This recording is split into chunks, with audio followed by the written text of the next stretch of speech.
All right, once again, you're welcome on yet another beautiful episode of Random, where we discuss random things with some of the finest minds in the land. And we are back again with yet another guest to discuss so many beautiful, wonderful, inspirational things randomly. And then, of course, I believe if you are careful enough, you will grab as many things as possible. My guest with me today in the house is a very, very unusual kind of guest, because most of my guests on the show have been media, entertainment, and like that, social media, politics.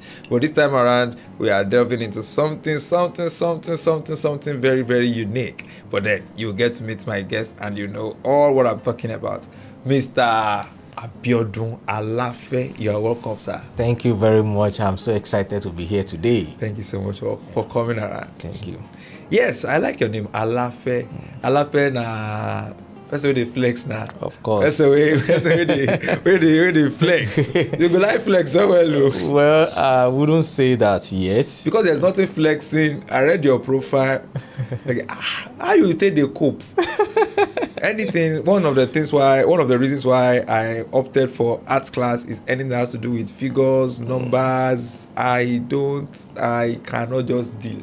So when I see all this your financial stuff, I say, how did you find yourself in that?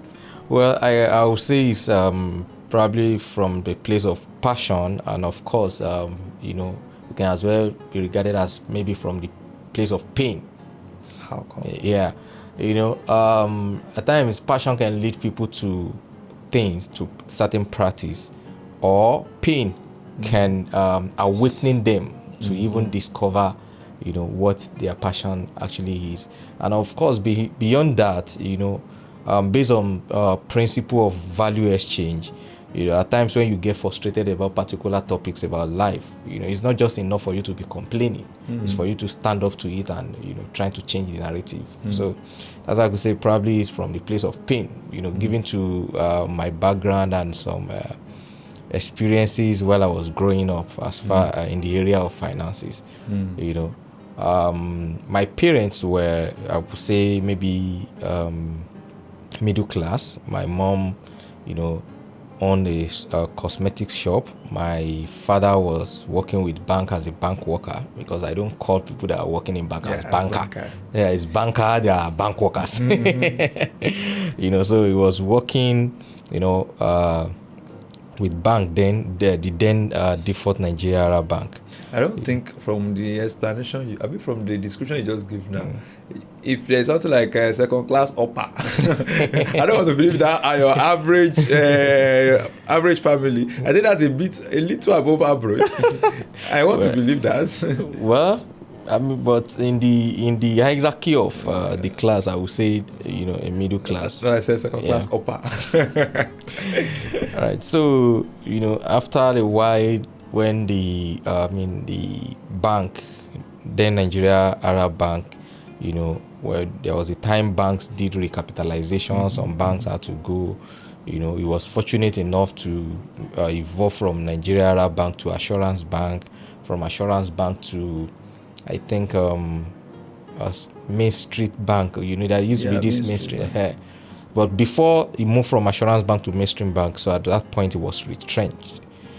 So there's some money that were given to them in form of compensation. But I can tell you, less than 1 year or 2 years, everything just deteriorated.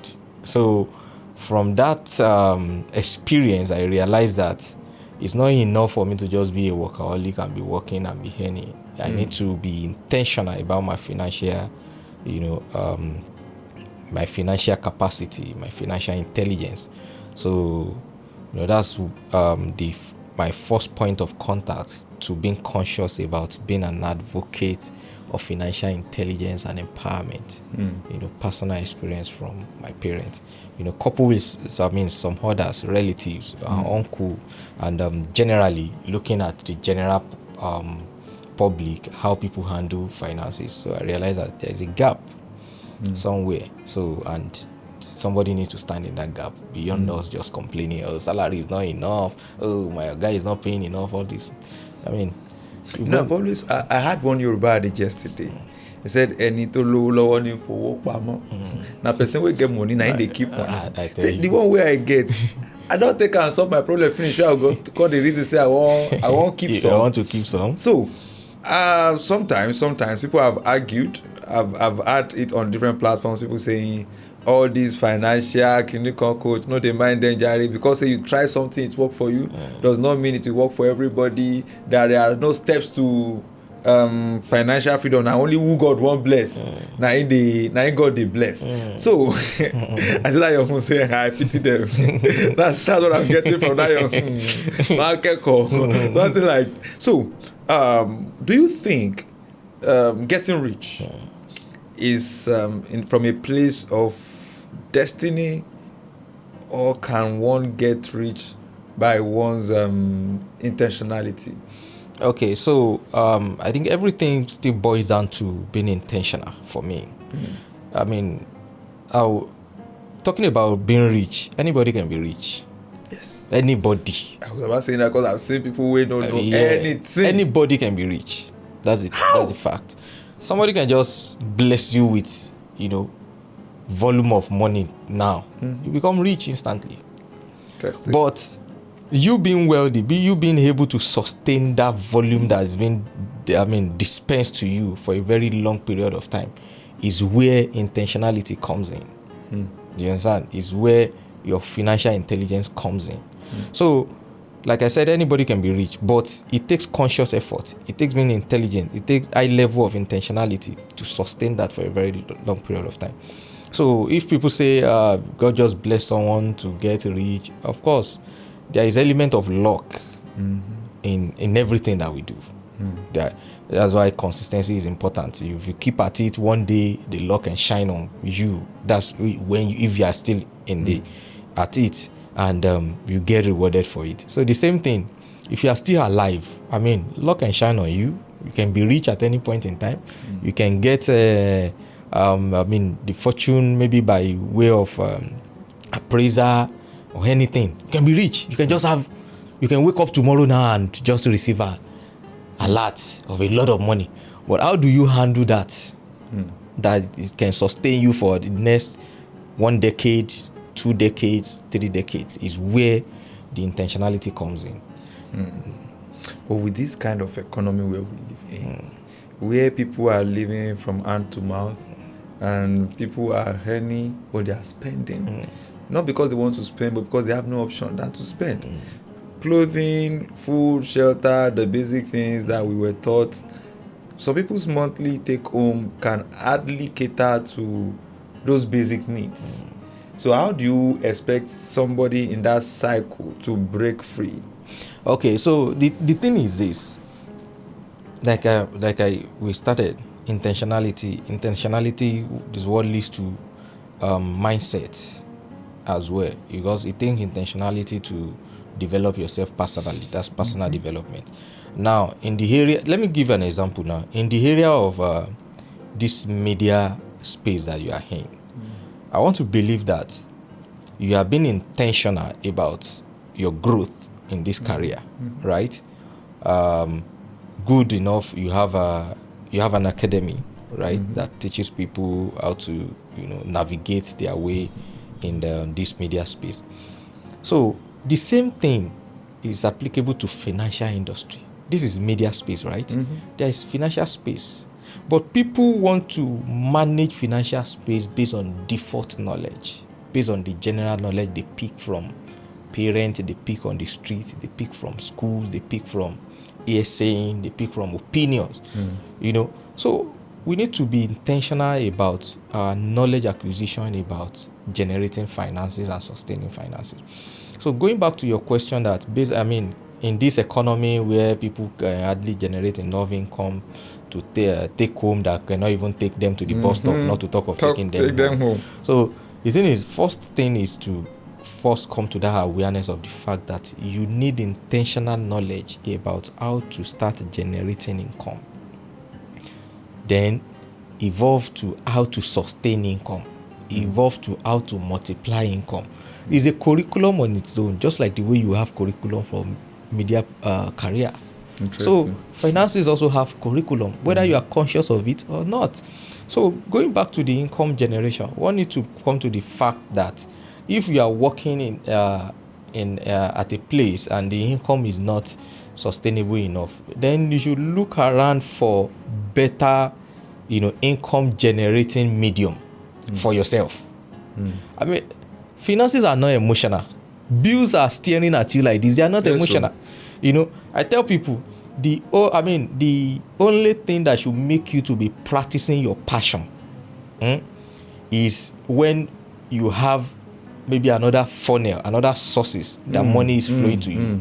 Aside from that, if your passion is not generating commensurate income for you to finance the kind of lifestyle that you are consciously living, my brother, go and consciously look for a source of income that will fund that lifestyle.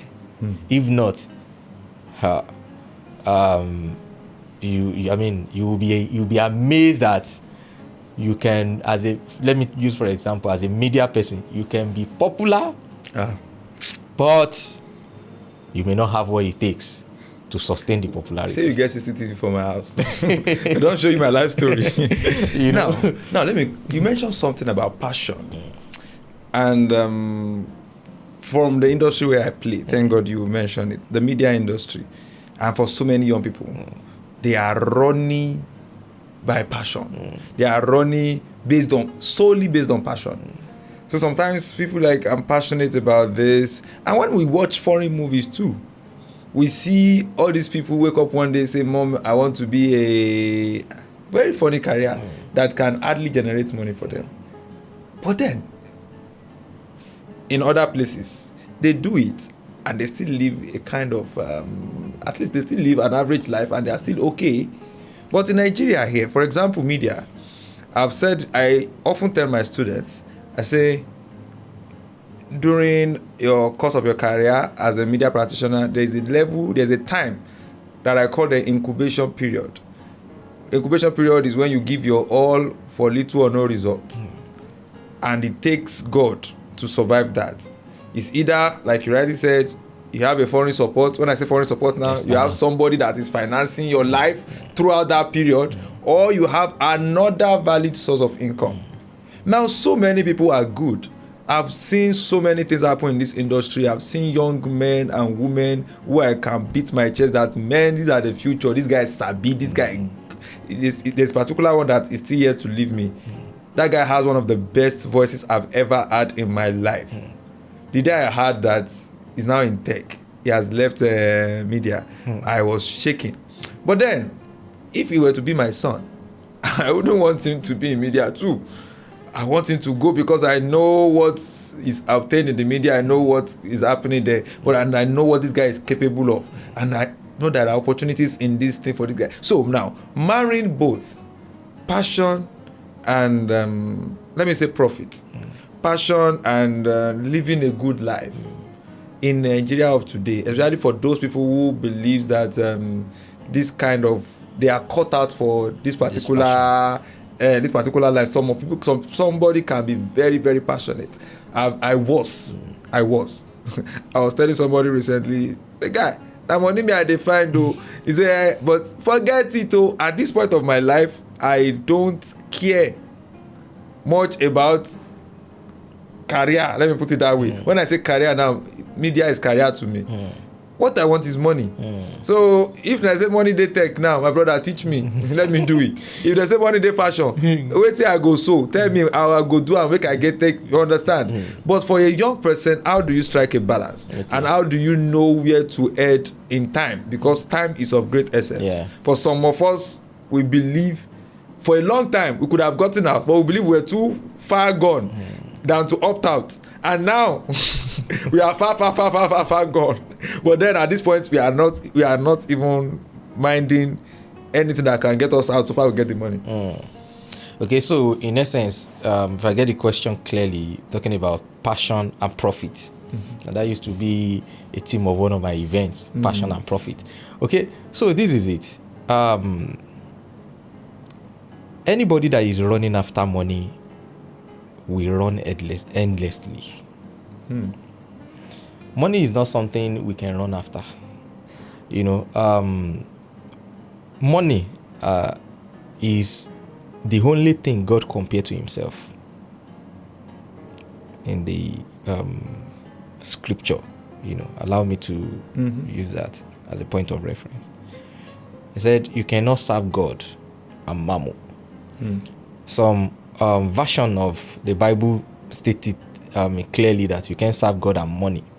And when we're talking about God, God is the one that we know to be that he never sleep nor slumber, right? So it means that money does not sleep nor slumber. Now imagine somebody that has the tendency of sleeping now wanting to be running after money. Do you understand? So we can run after money. I'm trying to you know, point to the notion of, you say, if it is fashion that is bringing money now, let me run towards that. If it is tech, let me run towards that. No. Now, wherever you are, what you need to be conscious about is every industry have the business part of it. So even that space that you are passionate in, there is a business part of it. This media thing that we are talking about, there's a business part of it. There are some people that are cashing out big in this same space. So while we have some people, you know, that may, you know, based on the media influence, you can be popular, but that popularity is not equal to good amount of income for them. It may be that there is a knowledge gap that they have not been able to fill, that's depriving them of the volume of money that's supposed to be flowing to them. Now, is this these guys in skit making, are we not going to say that they're also in media? Definitely. They're in media, right? But they're making money. Massive money. Yet they're in media. The same media that somebody else will be and you won't have any. Now, people that own radio stations, are they not in media? Yeah. You can say, okay, the capital entry for that may be a whole lot of money. A whole lot. But they are in media. Now, there is this guy that is on YouTube now that is doing this Yoruba Masoyimbo. Now, you will say that guy is not also in media. He's in media. Now, we could see that there has been a lot of brands that are trying to advertise on his program, which can equals to income for him. And I mean good income, right? It's also in media. But there are differences in the kind of media that he is practicing compared to some other media that some people are practicing. You know, so that kind of a person, he may be passionate. In fact, as a matter of fact, that guy looks like somebody that is just practicing his passion, yet simultaneously making money out of it. You know, why? Because the methodology that he uses is what is bringing in the volume to him. If he has to go and be booking airtime on radio stations, I'm not sure that he will probably be making good money for himself, because bulk of the income may be going to the airtime. But now he's using YouTube, you know, which by the time he has quite a number of views, YouTube will be the one paying him. Even before we have that kind of the number of views on a particular episode that YouTube will pay, brands are already paying for it. You know, so that kind of person is generating income while he's practicing his passion. So the thing is, people need to know wherever they are to sit down, you know, serenity of mind to ask questions that this that I'm doing, what is the business side of it? Somebody can be a cleaner. I mean, I'm not talking about sophisticated cleaner. I'm talking about somebody that is literally going from houses to clean their compound, to sweep it. Yoruba will say it. What could be the Yoruba for that? Agbale Oja bi alagbaṣe or something. Agbale Oja is even deeper. This one is compound, the people that comes to you, the compound in your house to come and help you sweep the compound, to clean your gutter and all of that. Okay. You know, you can say that is a menial job, right? But this person will get paid, right? Yeah. The person may not get paid so much in a particular house. But do you know that if that person decides to do the business of that work, it can turn to something more bigger. You say, okay, now this is going to be my focus. This is going to be my business. We are only going to be doing compound. But now we are going to, instead of me doing it alone, I'm going to hire more people that are maybe more young people or whoever that are high-do looking for what to do. You know, I will get more locations to clean. And these people are the ones I'm going to deploy to those locations. So the person be the one collecting the money from all those facilities. And he'll be the one to be paying all those people. Now imagine that he or she has about 100 people, 100 houses in this town that they are cleaning maybe twice in a week, and they are getting paid, let's say, let's even say they are getting paid 5,000 in a week. You know, 5,000 times 100 now. That's about $500,000, right? Now that means that person is generating $500,000. Now this same person may want to be paying those people. Say, okay, guys, I will be paying you guys maybe 10,000 or whatever, based on the mathematics of it. You know, if they are collecting 5,000 a week, in a month that's 20,000, right? Now if the coordinator says that, guys, I will be paying you 10,000 a month, you know, now this, out of the 100 people, one person is servicing one house. In 1 hour or two, he or she is done, right? If we do that twice a week, making 8 times in a month, right? At the end of the month, we collect 10,000 naira from this person. That same human being can go to another house, even in the same day, to render that same service. Now, let's imagine that this same human resource person, this same person, has about 5 houses or 10 houses is servicing in a month. That's 10, and at the same rate, that's 10,000 times 5 or 10. That's about 50 to 100K. And that is almost equals to salary of some corporate workers as well. You get? So at least it's far above the minimum wage. So income generation is not the problem. It is the consciousness on how to manage and how to guide it. So going back to somebody earning something that is not enough to take them home is them being conscious of the fact that, do I need to have supporting job that I need to be doing that will be generating some another additional income to me? Do I need to have a business by the side, you know, that I can be doing based on the time, my timing at work?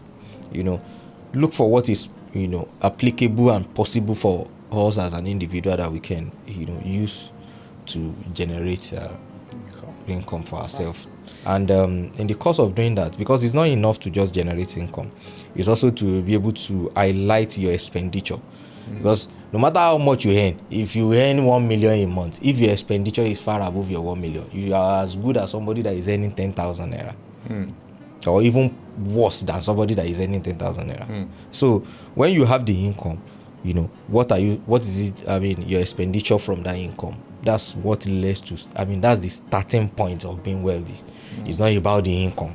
It's not about the income. It's about the management. Now, everything you've said, sincerely, when you're breaking those things down, I'm wondering, okay, but do you think an average Nigerian, given our level of education, exposure, and attention, do you think an average Nigerian can find it easy, or let me say, can do all these things?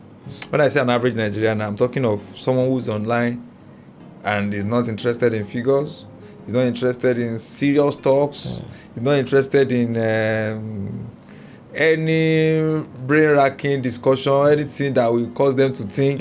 They just want to vibe and inshallah, let's just vibe, let's just dance, and let's just get money, get paid, just collect my salary, let me get a job, just resume there in the morning and go home by evening. They don't care if they are just watching movies from resumption time till closing time. So far, I resume at my duty post, you pay me my money, I go home. Do you think that the future of Nigeria is bright with this kind of people that we have, and with this kind of explanation you just gave now on the consciousness, the, let me say, being deliberate, intentionality involved.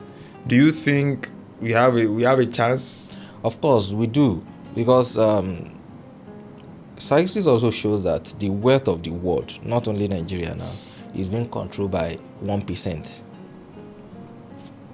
of the population. So that's on the larger scale, the world. So if you look at Nigeria also as a case study, we'll say, okay, the wealth of Nigeria is being controlled by the few people. All right.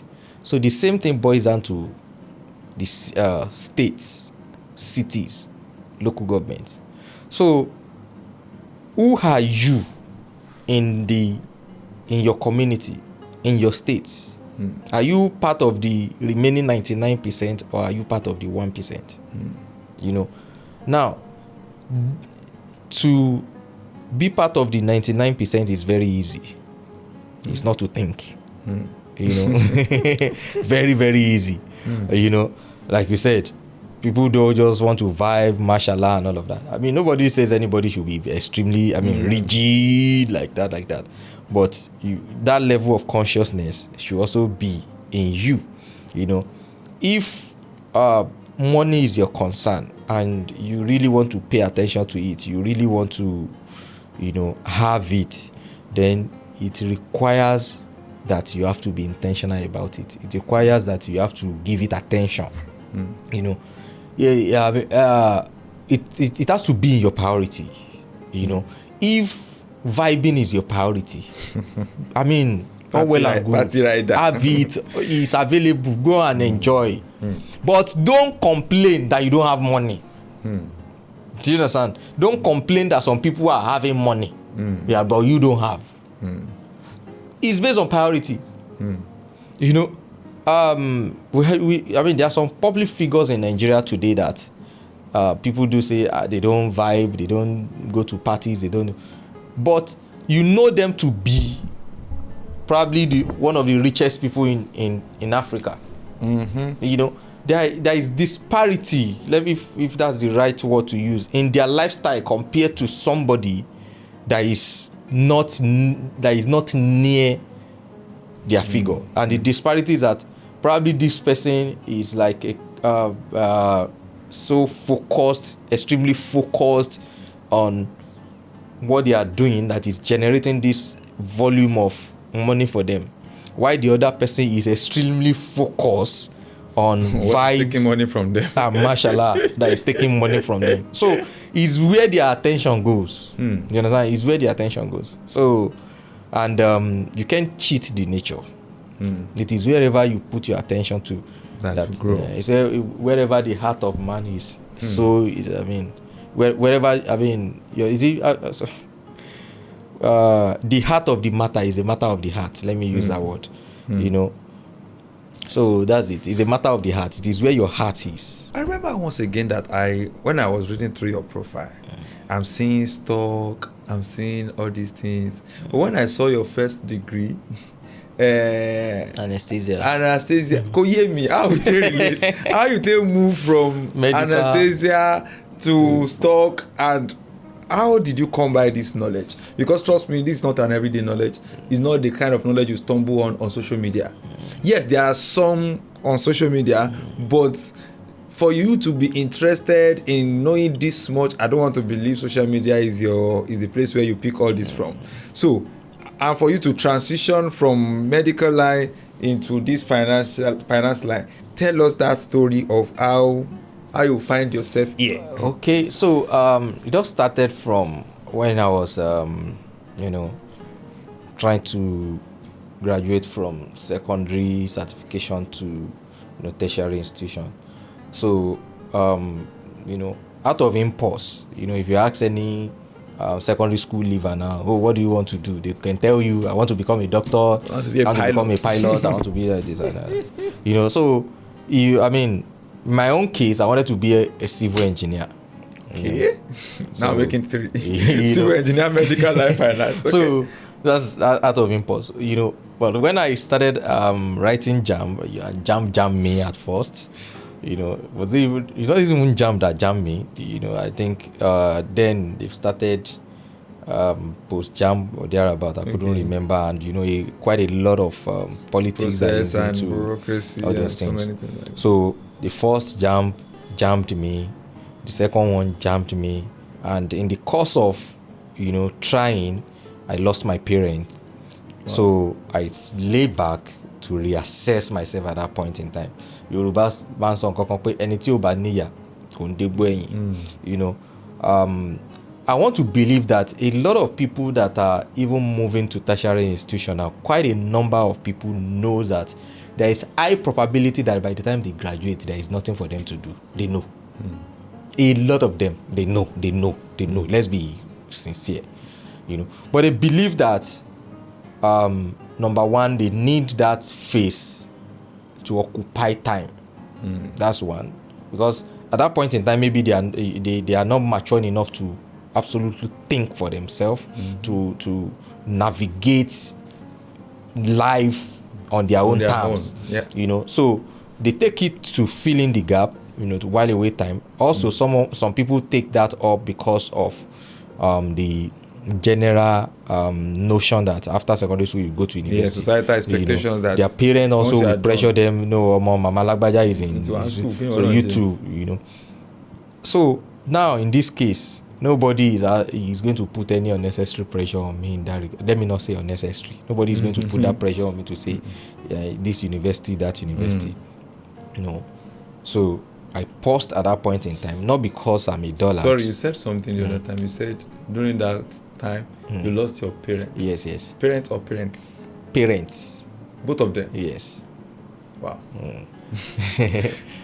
We'll get back there. All right. So I laid back then and to reassess everything, to ask myself questions that this conventional university thing, is it what I really want to do? If I go through this route and I finish this, what is going to be what will happen afterwards? Afterward. You see, being an effective person demands that you try to project the end from beginning. Yeah. Not because you don't have faith, but because you are trying to be realistic. You are the architect of your own life. You don't want to erect a building and there's no drawing to it. So pen down what you want to amount to in a couple of years. So when I sat back, I realized that if I should go for this civil engineering, what are the prospective things that I'm going to do with it? How am I going to make it? What am I going? You understand? That's okay. So I couldn't answer those questions. Then I started asking some other questions. I started asking that, what if I go for vocational training? Is there more prospective to some vocational courses? Yes. I was able to answer that to be yes. Okay, so which of all those trainings will I want to go? So I started making research. See, it's no longer a function of, that's why I talk about passion. It's not a function of what I'm passionate about any longer. So it's a function of survivor. So I started looking at, okay, the bedrock of what I love to do is technology. I could say by default, I'm inclined to technology. So I started looking for something around technology, but it's more vocational and maybe a little sophisticated. So they won't say, I finished secondary school, I just went to go and learn one work, of which there is nothing wrong with that. Yeah. But because of the general notion, exactly. You understand? Societal expectations. So I was looking for something sophisticated, but yet vocational.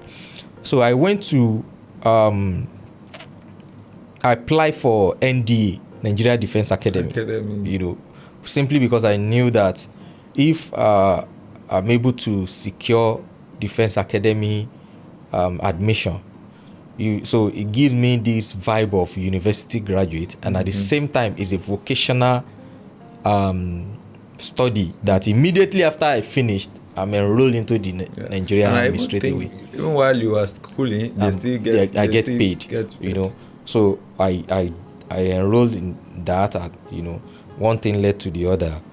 I eventually left the NDA, not because I failed. I didn't fail. As a matter of fact, people that know the magnanimity of how NDA exam happens. I think they have just few slots per state. Per state. Because I remember back then. Yeah, it's a quota system thing. So, or maybe Oyo State as it is now, they may only give Oyo State maybe 5 slots, the entire state. So I applied as an Oyo State indigene. So, I mean, interestingly, my name came out as the number 1 on the list when they published the thing. So I went to Kaduna to do the screening and all of that. I was passing everything. But while I was there, you know, I realized that this thing is life-threatening.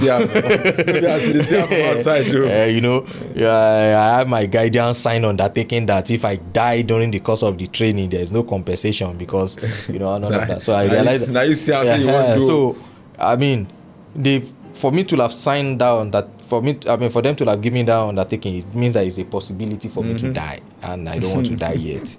You know, so after some series of screening, I left that place. So I came back to now reassess. I went to NCAS, that's a College of Aviation. Wow. Yes, College of Aviation is you apply to. It's also quota system. You apply to it. When they pick you, you get trained. You know, you don't necessarily become a pilot. You know, there are a lot of people that work in the airports, people that control the airport and all of that. But the one thing is sure is that by the time you finish in such institution, you can get a job almost immediately. You know, I couldn't pull that up. I went to VI. There is this College of Oceanography in VI. But you don't try. Yeah, you know, College of Oceanography in VI is How did you get to know all these things? Research. That's what I'm telling you. Even as a young school leaver? Yes. It's not that somebody gave me the handout of saying these are the institutions. I made the research by myself. So that's what I'm saying. It's a function of priority for people. If you put your mind to something, yes, you know why I'm a bit worried and not worried, but I'm a bit surprised is that most of those things you are saying, I never knew up till now that they exist. They exist. And you are talking of something you did how many years back? I'm talking about 16 years ago. 16 years ago. Yes. So how was your mind functioning? I'm trying to see through your mind. How your mind was functioning back then for you to have been able to research in that direction. And let's say maybe I'm aggressive to just, you know, ensure that my next 5 years or 10 years is not something that will be going about blaming one uncle or sister that they didn't come through for me. So I was so aggressive to lay that foundation, and I was digging it. So I went to School of Oceanography in VI. They offer NDHND certification. So it's as tush as somebody go to poly or go to university. Meanwhile, you can go and learn marine engineering or, you know, things that has to do with ocean economy there. You know, I was there, made my inquiries, and those institutions are even easy to even get admitted into. You know, while I was contemplating on, you know, finally settling for the School of Oceanography was when I came about the discovery of School of Anesthesia Technology in UCH here in Ibadan. So I look at that, I was like, oh, beautiful. I mean, medical, close to medical, and has a bit of technology to it, anesthesia technology. So that's me marrying technology to medical, which we know that medical is one of the career that is almost you can almost get employed. Yeah, you know, even if have the prestige that comes with it, that comes with it. You understand? So, got so good in UCH here. What are we talking about? Oh, sir, I didn't know, because I was not based in Ibadan then. I was based in somewhere in Oyo Town then. I didn't know where UCH was located until that time. That's to tell you how remote. You were in Oyo? I was in Oyo Town. And you were doing all this from Oyo? Yes. What secondary school did you attend?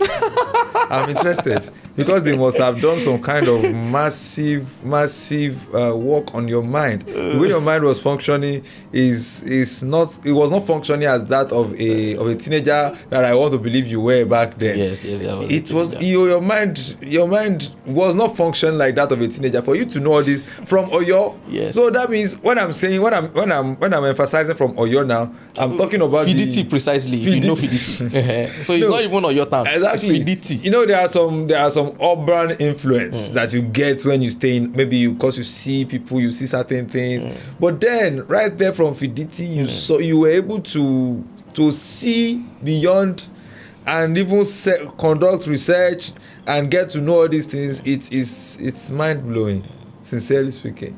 Thank you. It's mind blowing. Wow. If I'm to tell you what led to that, it's not just a function of the secondary school that I went, because I went to Fidelity Grammar School, you know. So, I mean, I'm not saying Fidelity Grammar School is not a good school. It's one of the best schools in Fidelity. As a matter of fact, it's the best school in Fidelity. That's why it carries, you know. But that's not where my liberty started from. I would say that my liberty, you know, my exposure, let me use that word, as a result of books. You know, as you don't want to, if truly people want to make it in this life, we need to expose ourselves. And when I'm saying expose, it doesn't have to do with you going to, traveling only or up and down. Books, you can travel through books. You know, I read quite a lot of books because I made it a commitment for me to see beyond my locality. So I read personal development books. Was that will you ascribe that to your upbringing, your parental influence, or what do you think informs that as a child that makes you so much more interested in acquiring knowledge and getting exposure? Well, I think I will accrue that to let me say one Egba Adugbo.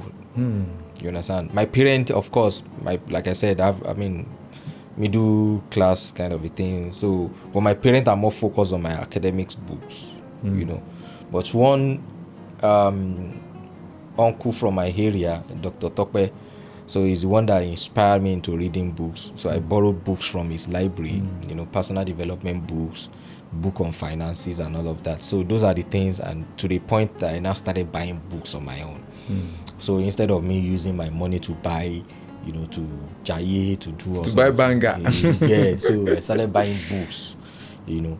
So, and of course that started opening up my mind. I started doing research, you know. At least as of that time, there has been the advent of phone, even though it's a Nokia Symbian phone, you know.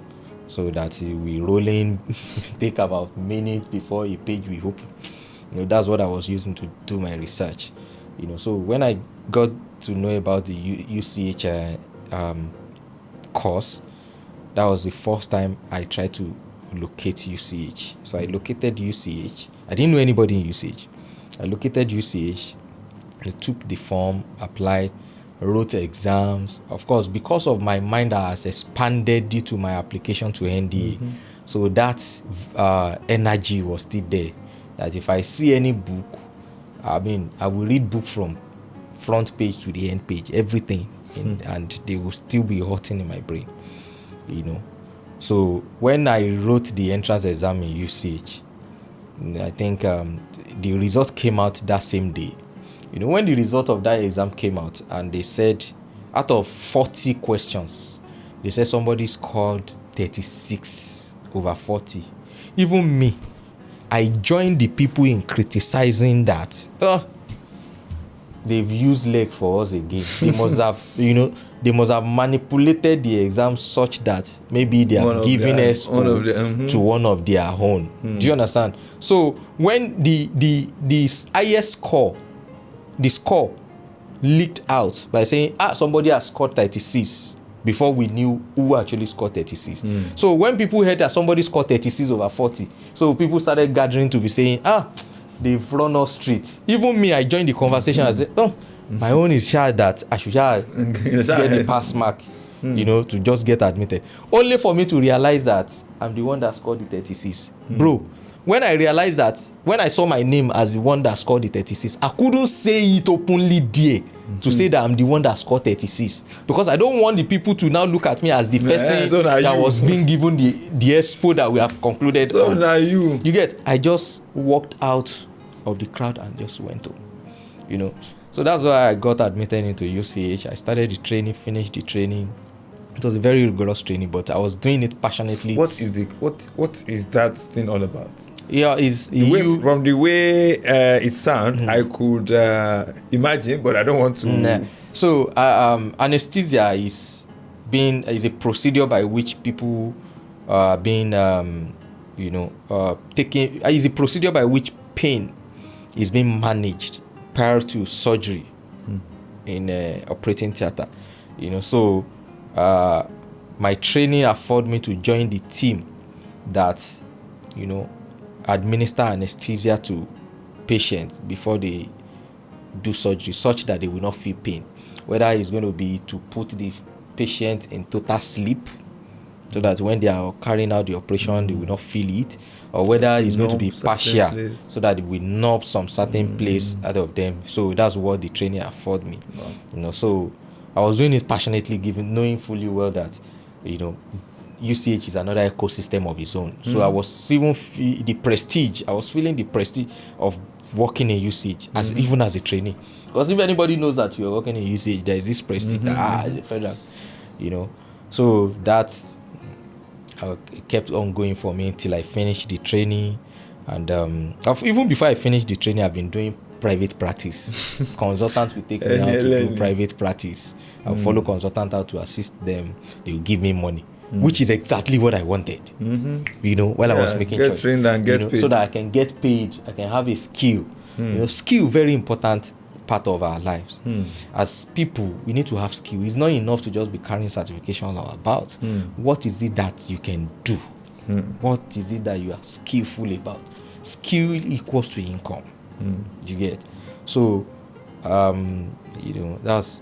And then after when I finished, in fact, I took time to rest because ordinarily, immediately when I finished, I could just go out to go and look for a job.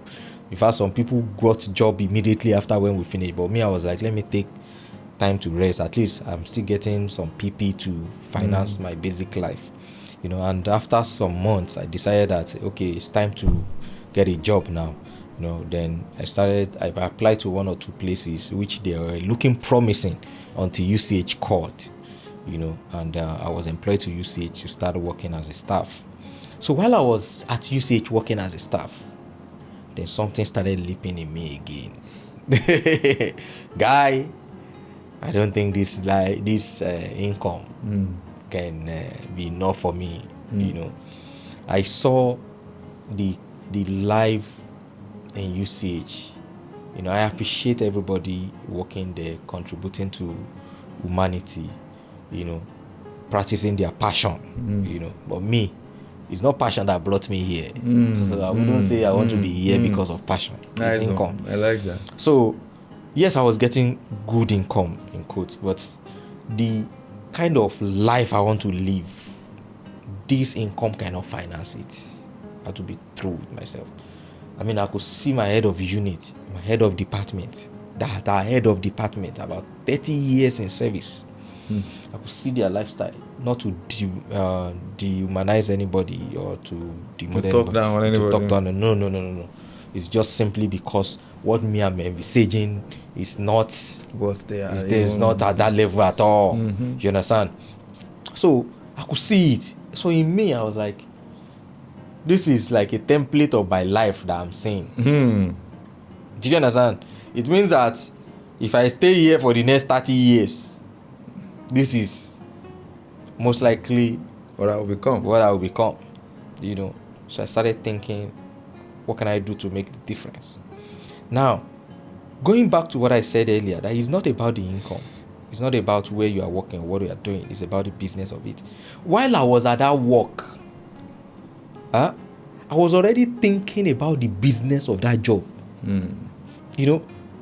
I was already thinking how I can set up like what's it called, operating room, even though I'm not a surgeon. You get, what are the things that it will require of me to set up operating room, independent operating room, not necessarily in an hospital. Do you understand? That I can have an operating room and a recovery room to it, such that once they finish operation, they recover. So the human force, the people that be the professionals that will be working there will be coming from outside. So instead of them going to UCH or they go to one private hospital, maybe there is no space or they don't have facility. Me, I want to make facility available. So more like a working space. Working space for that my medical profession. You get it? Working space. I was already thinking in that direction. I only need to know what certification do I need to get, to have that place. I was already thinking in that line. I was already thinking of how to build some of the machines that we were using. I was already thinking, even if I cannot build it locally in Nigeria, how can I get across to China to give them my thoughts and them being able to build it for me and me being able to bring it down to Nigeria for my own use. Now you see that thinking is different from me just doing my work and just getting salary. Yeah. That's me now thinking in line of the business of my job. You get? So that's what I'm talking about the other time. So while I was at that thinking on that, I was also looking on the other side, of finance industry, because I took that from my dad being a bank worker. There used to be a time that I would go on holiday to spend long-term holiday with him. I used to play in the banking hall and all of that. So I think I was already generating interest in the banking space and all of that today. So then even while I was at UCH doing all of that, I've been coordinating Ajo. Do you understand? Coordinating Ajo seamlessly. Even the Ajo that I'm involved, the one I'm not involved, I've had enough credibility for people to say no, even though he's not part of us, let him be the one to coordinate Ajo for us. Do you understand? So all those things are, bricks by bricks. One thing led to the other. I started a form of a fractional investment sort of a thing, such that people will collect Ajo, they still don't know what they want to do with their money. I say, okay, bring your money. Let me go and look for business to do with the money. And at the end of the month, whatever we make from the business, we share the proceed based on certain percentage. Okay, some people, could trust me enough to say, okay, we are going to do it. And like that, that's how I started in financial space. So while I was growing in that, I was already losing interest in the medical practice. So one day I just made up my mind that I'm leaving this medical practice, Jerry. I was saying it to my colleagues. Nobody was encouraging, So one day I just wrote my resignation letter and I just dropped it without having informed anybody again. They were shocked. They couldn't believe it. But since I turned my back from that space till today, I've not even... Like how many years ago? I think I resigned in 2018. Wow. So I went fully into financial service in that same year. Fully. Yes. And how has the journey been? Oh, fantastic. I can see It's been from very, very from your fantastic. face that it's fantastic. It's been very, very fun. Of course, there are challenges in it as well. But, this time I could say I'm practicing what is a passion that is giving me profit. So even all those challenges, I'm not saying them as challenges. I'm just saying them as some of the hurdles that I need to get ahead with, because I started raw. What I mean by raw is that I didn't go to any financial school. Like somebody will say, oh, they go to study banking and finance. No structure, nothing. I just started raw based on... You started on your own? Yeah, I started on my own. Or you joined a firm? No. I started on my own. Wow. So, started raw. So, all those challenges, ups and downs, lost today, lost tomorrow. I want to believe that you being able to start on your own is still a function of you or your ability to have conducted your research. You know what you want to do. Yes. So you still research while you are doing all this? Of course, research. Read stories, people's stories, people that failed, people that succeeded. What are the things they did that made them fail? What are the things they did that make success out of what they were doing? So I read all those things, and while I was reading them, they were giving me inspiration. They were giving me the energy. They were giving me, it's like when you are in the midst of some set of people in a particular industry, before you know what is happening, you're getting inspired. I do tell people, if I stay in the middle of comedian for the next 2 years, I may become a comedian. His vibe is the frequency that is around you. So it is individual's responsibility to invoke the frequency they want around them, based on what interests them. You know, you can invoke the frequency of finance around you if you are interested in financial service. I mean, by reading books on finance, before you know what is happening, you'll be developing energies around finances, interest around finances. You're going to be reading books about finance, not just books on conventional school. I mean, books that say, okay, typical example, we're going to be read Dad Poor Dad. You know, it talks about finances. Some of Robert Kiyosaki's book, Tony Robbins' book, you know, even in Nigeria now, I think this pastor Olumide Emmanuel talks a lot about finances. Go and be listening to his messages. Before you know what is happening, you'll just be finding that you are developing so much interest in financial space that you want to put here. Want to put your head on. You get. So wow. I've heard from different people that stock market is a good investment. Some people tell us that it depends on your definition of good. That because it could be very, very, I think volatile is the word they use. So what is your own conclusion on, as a financial advisor now, as a financial expert now? Do you advise people? Do you encourage people to go into stocks or stock market? Of course, I advise everybody to go into stock market or trading of it, because stock market as it is now, based on the technology advancement, is one industry among many others that you can do from anywhere. I mean, you can be here and be trading international stocks, you know, making money from it. You can run it the market is open 24/7.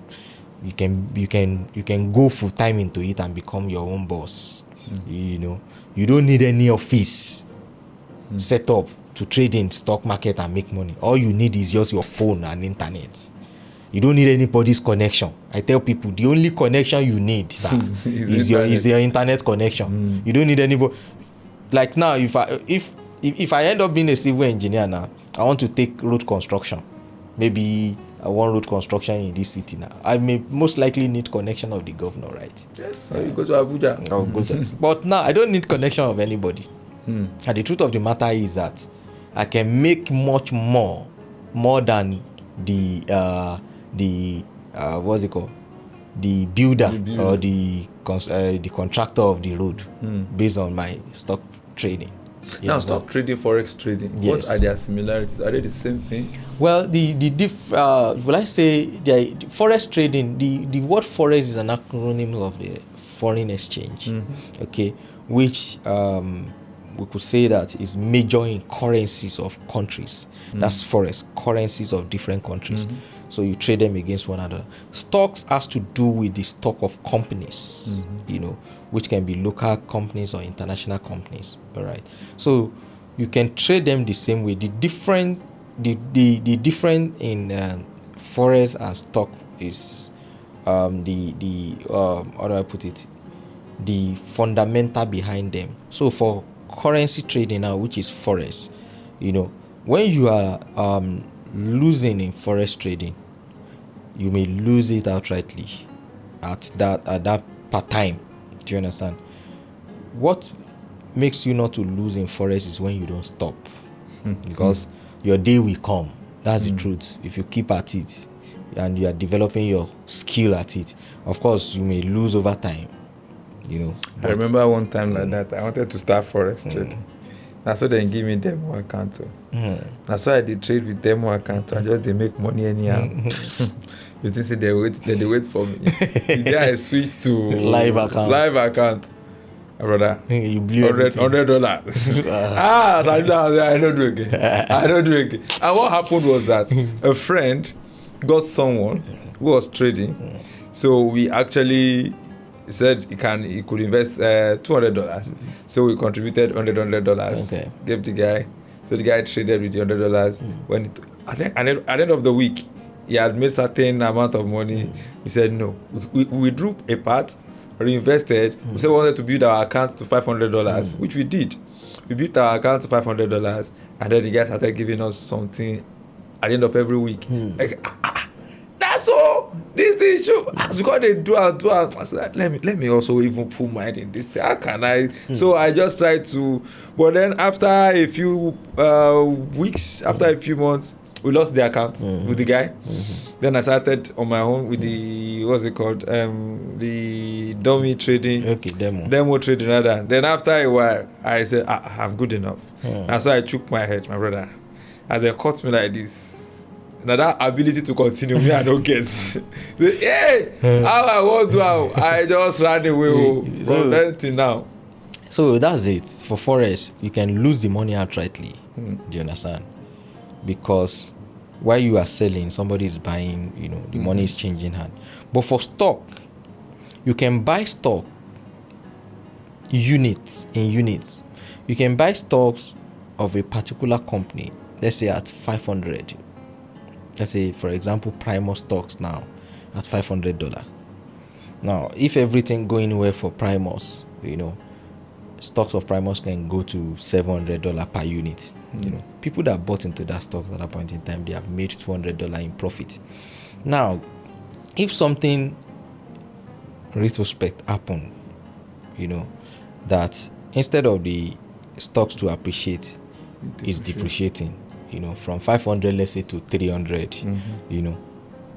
In the case of stock, you are currently losing $200 in holding that one unit, right? However, because that one unit is still there, even though it has depreciated in value, if by chance or by any other fundamental, let me not say chance, by fundamental, let's say the ownership of Primus change hand, somebody drive the company to become big corporation, and the share goes to 1,000, that your one unit is still there. So that 300 depreciation can go higher as 1,000 back again. So it fluctuates, but your unit are there. Do you understand? All you need is just to wait. You get? So that's the difference. For forex, whatever you lose is lost. But for stock, whatever your depreciation can later go back to much more. But when people talk of stock trading and stuff like that, you believe, man, you must be a millionaire to start. Or like, how much must someone have? For example, like I said, forex trading is something I would never have thought of. But when the guy told me you can start with $50, I think it was $50. He told me that even with $50 you can start. Then I felt like, okay, make I try. Because I felt, okay, it's not something out of pocket or out of reach. But from stock trading, because I want to believe, for someone like you that stays in that world, you believe the whole world knows. You believe that a good number of people knows. But the truth of the matter is that a large number of people does not know. So for let's say for what's it called now? For stock trading now, what's the minimum you can have to start trading? Somebody can start trading stock with as little as $10, even $5. There are some stocks of even international companies that are $3 per unit, which you can buy. That maybe in the next couple of months, years, can go as far as much as $500. When in 2019 thereabout, Tesla, the Tesla company that we a lot of people are talking about now, stock of Tesla around 2019 2020 thereabout was less than $100. As we speak now, price of Tesla stocks went at one point, it went as high as over $1,000 per unit. Before they did what's it called? They had issues with Trump. No, it's not even issue. They did some form of reduction. I forgot this particular word. Maybe I will remember along the line. That the stock price now reduces, not because people loses. I'm trying to remember this word again, but I just forgot now. Such that when you are, for people that are holding one unit of the stock at that time when it was over $1,000, so they did this such that one person that is holding one will be having 5 units at that point in time, so that the price can come down. Okay. There is a word for it. So From 1,000, the price reduced to 200 per unit. Mm-hmm. Do you understand? But person that was holding one now have five. So that's where the value still remains the value still remains the same. So that's what brought the price of Tesla down to what we currently have today, which is still above $200 thereabout, if I'm not mistaken. You know. So meanwhile, somebody might have started Tesla stock investing with just $100. That person now is worth over $1,000. Right? Yes, $1,000. That's 1,000. That's about 10x. Now imagine that you have 1,000 units of that. 1,000 units of that. That's 1,000 times 10. That's $10,000. Imagine you have 100 units of, 10,000 units of that in 2020. 10,000 units multiplied by 200 today. That's about, if I'm not mistaken, 10,200. That's how much? That's about 2 million, right? 2 million, yeah. 2 million. That's you having $2 million. Just like that. How much will have been the capital to use then? 100 times 10. That's 100 times 10. 100,000. That's 100 times 10. 100 times 10. 100 times 10 should be... That's 100,000. No, that should be 1 million. 1 million, right? Yeah. So that would have possibly be the capital investment then. But look at how much that would have been today. You know, so people can start stock investing with as little as $10. How do you $100. feel when it's based on how the volume that how do you feel when you see Nigerians complain and then you see a lot of opportunities around and then you are trying to get it across to them, but they're like, guy, now waiting go shop with the fine, because that has always been the issue that they talk those kind of things, they talk of real money here. And how do you feel? You know, the thing is, I do tell people, people that complain, they don't obtain.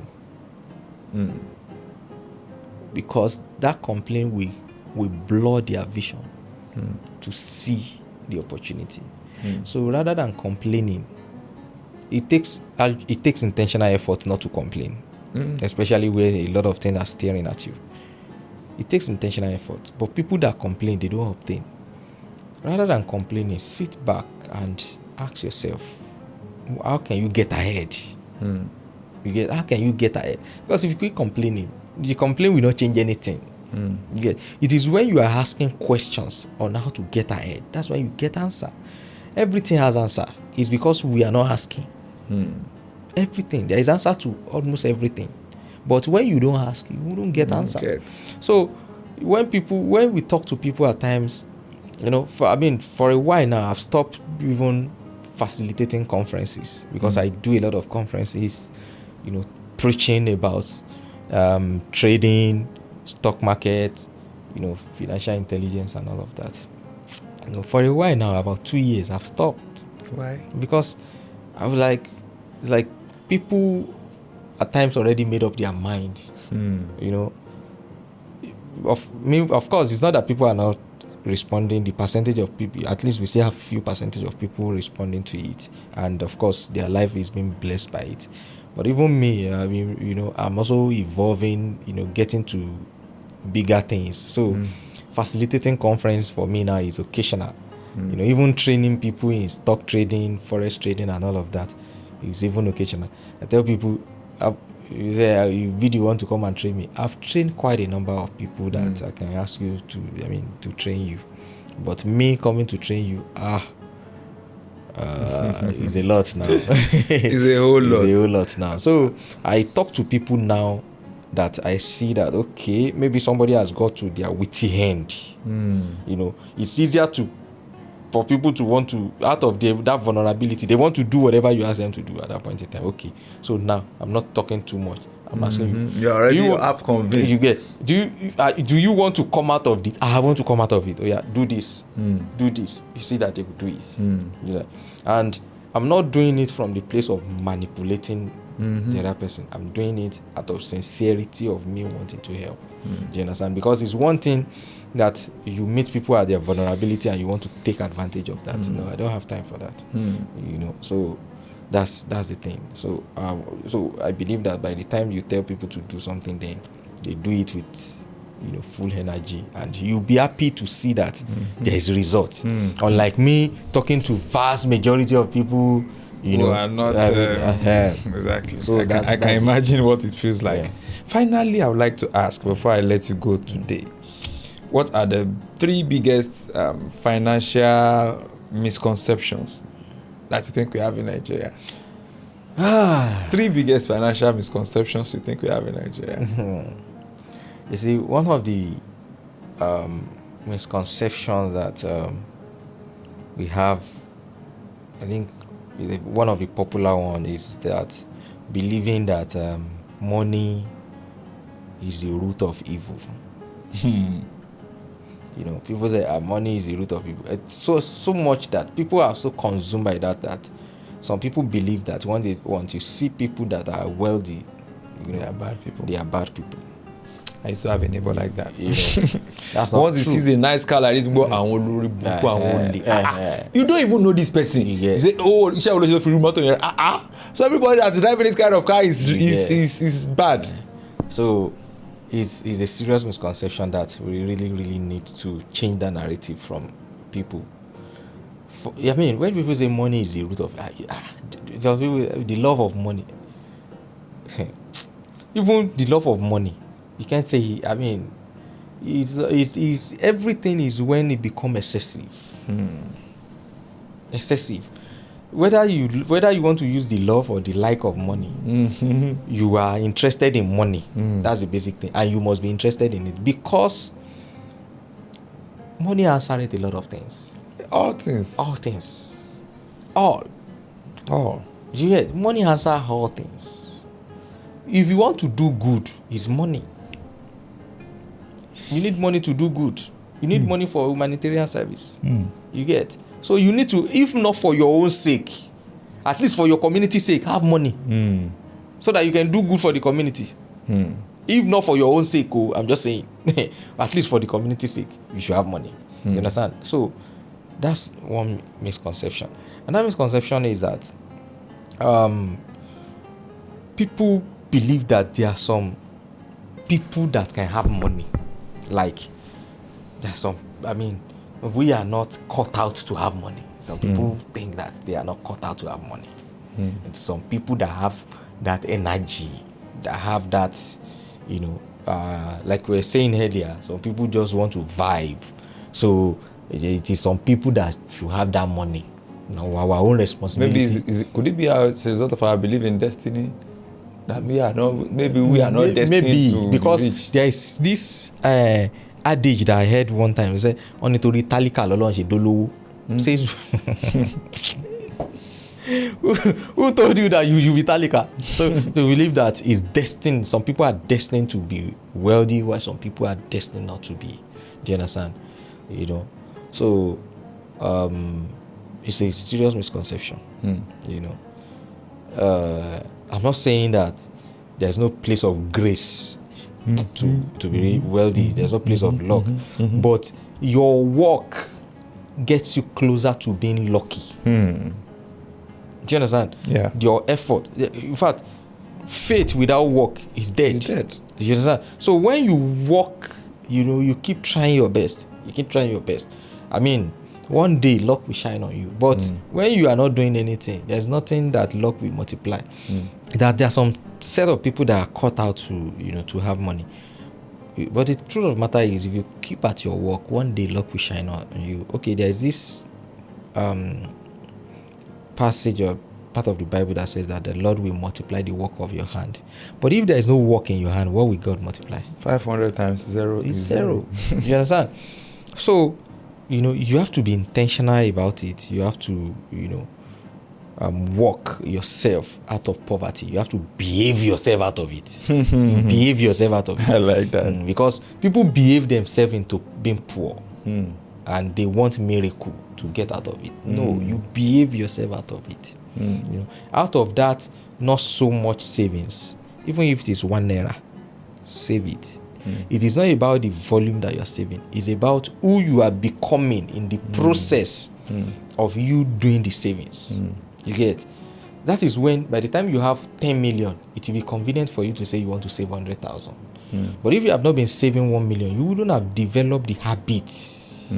You wouldn't have become the person that gives savings a priority, not to talk of investing. You get? So it's who you become. So it's not a function of people have been destined to be poor, people have been destined to be rich. You can work yourself, into it. And then the third misconception I would say will be that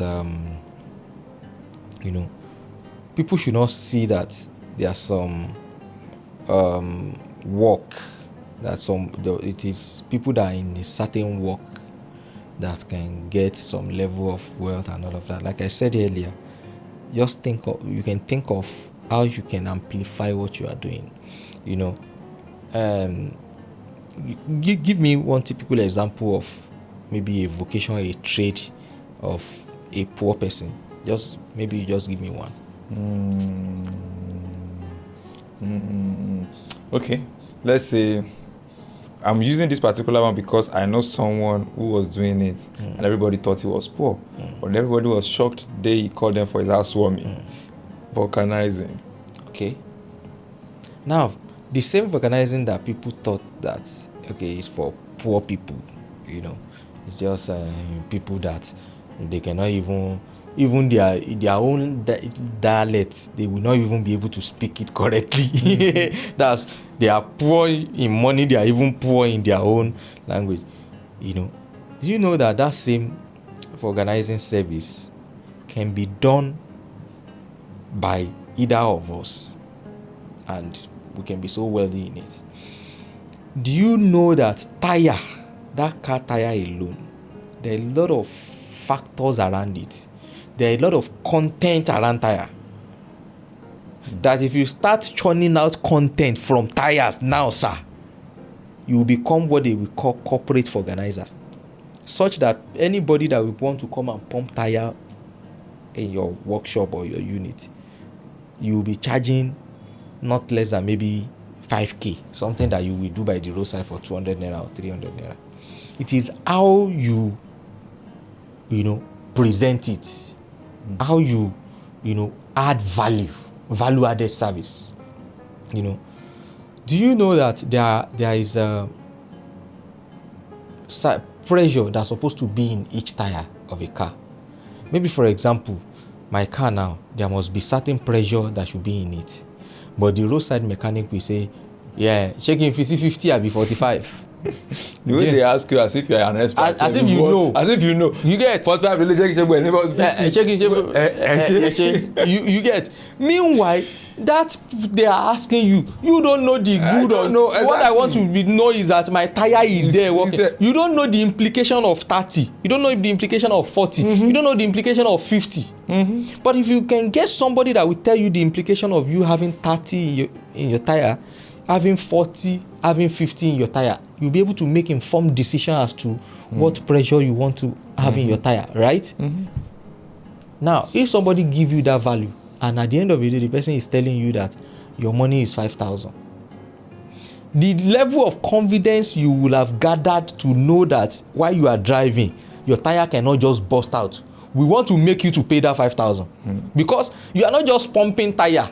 You are putting in facility for your safety. Do you know that if they over pump your tire, it can burst out and can lead to accidents? But somebody is telling you the reason why you should have this volume of pressure in your tire for your own safety. So you are not just pumping tire for a car, you are pumping tire for for your life safety. And I'm now asking you that your money is 5,000.